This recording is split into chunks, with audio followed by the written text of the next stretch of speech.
Halo, Assalamualaikum warahmatullahi wabarakatuh. Saya dengan Aila Arnas insya Allah akan membahas soal sosiologi UTBK kali ini. Semoga semuanya para pejuang PTN ini masih semangat dan masih giat untuk belajar, terutama pelajaran sosiologi untuk menambah wawasannya sehingga nanti bisa dapat informasi ataupun ilmu baru untuk bisa menjawab soal terkait sosiologi di PTN. Nah, kita lihat soalnya ya. Ini ada soal SBMPTN 2016 dengan kode 429. Nah, soalnya adalah lahirnya sosiologi dilatar belakangi oleh peristiwa penting yang mengubah tatanan sosial masyarakat Eropa secara mendasar di abad pertengahan. Salah satu peristiwa tersebut adalah, nah ini berarti menanyakan apa sih latar belakang lahirnya ilmu sosiologi. Nah, ini ada beberapa opsi. Pertama, meletusnya Perang Dunia Pertama. Yang kedua, munculnya fasisme di Jerman. Terus yang ketiga, revolusi komunis di Rusia. Yang keempat, revolusi politik di Perancis. Dan yang itu imperialisme perdagangan. Nah, kita akan bahas ini, tapi sebelumnya kita harus tahu dulu apa sih makna dari sosiologi. Nah, secara etimologi atau berdasarkan asal katanya, sosiologi itu berasal dari kata socius dan logos. Socius itu dari bahasa Latin artinya kawan atau teman. Sedangkan logos itu dari bahasa Yunani artinya ilmu. Dengan begitu kita bisa simpulkan ilmu sosiologi adalah ilmu mencari kawan. Nah, sedangkan sosiologi kalau misalnya kita definisikan secara umum, sosiologi merupakan ilmu pengetahuan atau ilmu tentang sifat dan perkembangan masyarakat, ilmu tentang struktur sosial, proses sosial, dan perubahannya. Jadi sosiologi ini membahas banyak hal terkait dengan masyarakat.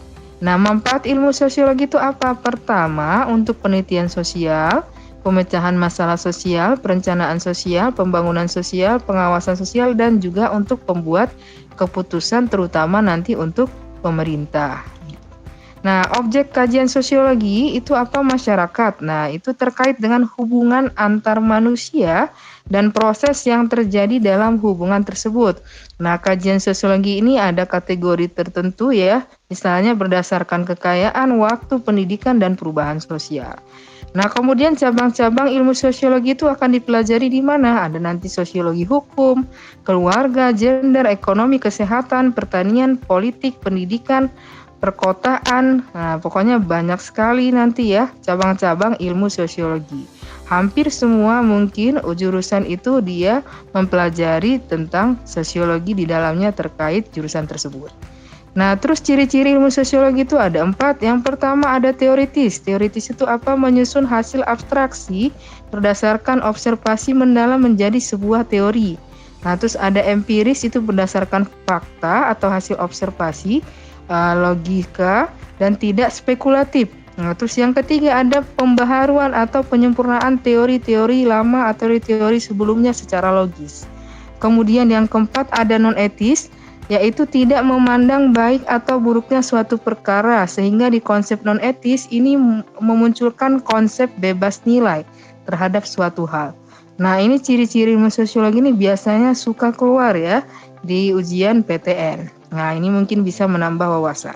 Nah, terus kita lihat nih sejarah lahirnya ilmu sosiologi. Sejarah lahirnya itu berkaitan dengan peristiwa penting yang mengubah tatanan sosial masyarakat Eropa secara mendasar di abad pertengahan, pada saat terjadinya revolusi politik di Prancis dan revolusi ekonomi atau revolusi industri di Inggris.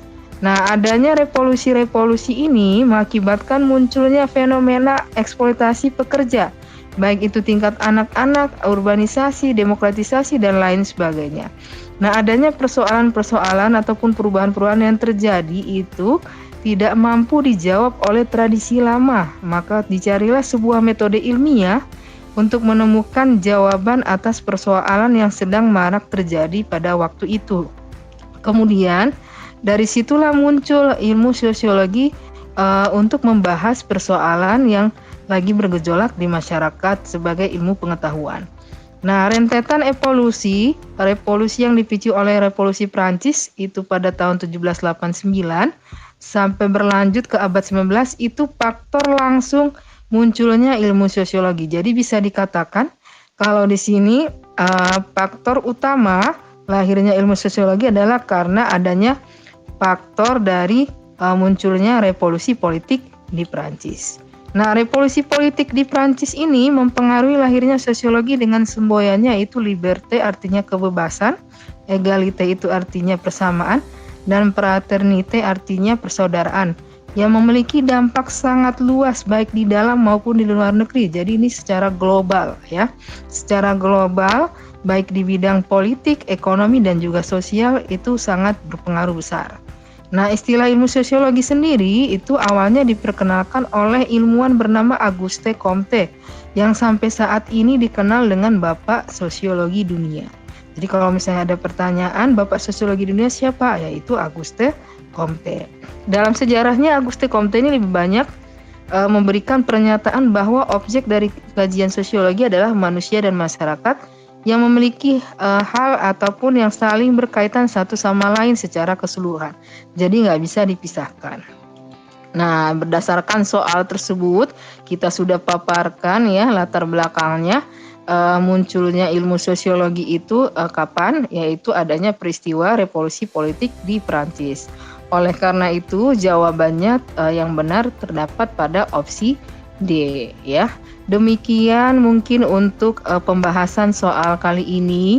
Semoga bermanfaat, semoga menambah wawasan dan nanti bisa banyak jawab soalnya dengan benar banyak dan bisa diterima di PTN favoritnya. Wassalamualaikum warahmatullahi wabarakatuh. Sampai jumpa lagi insyaallah nanti di pembahasan sosiologi berikutnya.